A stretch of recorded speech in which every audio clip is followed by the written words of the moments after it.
To be around other people who share common values and beliefs. Think of your life outside of work. The clubs, the associations, the groups, the teams, whatever you are a part of, that you pay money, you sacrifice time, energy, resources to be a part of those groups. Why do you do that? Because we like to be around other people who share common values and beliefs. We are social as human beings. Who's from New Orleans?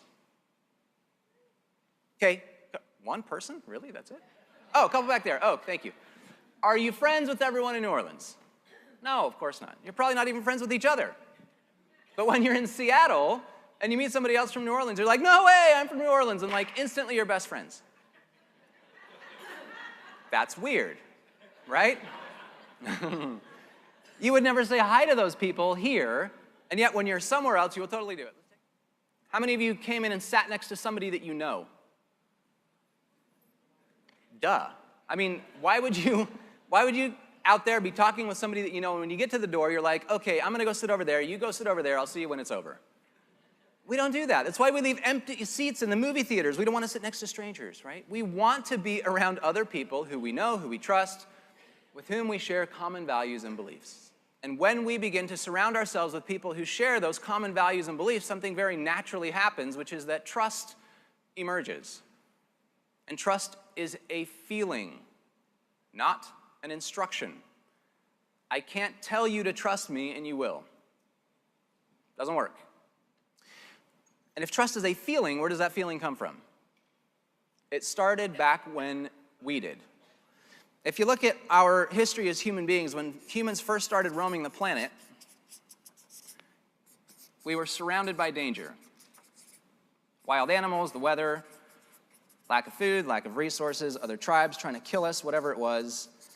We had these constant dangers around us. So what did we do? We came together and formed tribes, groups, communities where we felt safe.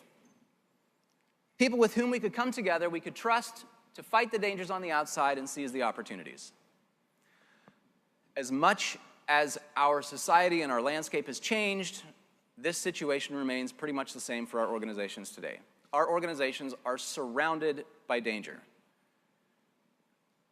Competition, government regulation, ups and downs of the economy, bad stock market, whatever it is, all these things that we have no control over, constantly trying to kill us, essentially, trying to put us out of business or take our customers or make it more difficult for them to do business with us.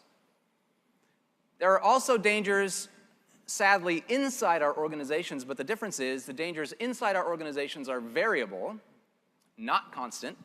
They're variable, and it is our responsibility as leaders, whether that is our title or not, to eliminate them. These dangers are things like intimidation, humiliation, withholding information so that people can't succeed, taking credit for other people's work, anything that makes us feel unsafe in our environments or that we do not belong destroys this circle of safety.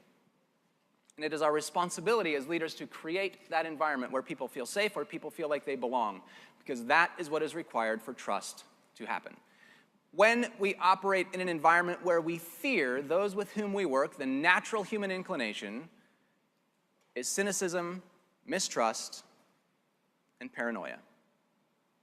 When we operate in an environment where we feel safe, where we feel like those around us have our backs, where we feel like we are in a community of people who care for us, the natural human inclination is trust and collaboration. The point is creating a circle of safety, letting your people know that you have their backs, letting your people know that when they walk into work, you're going to look after them.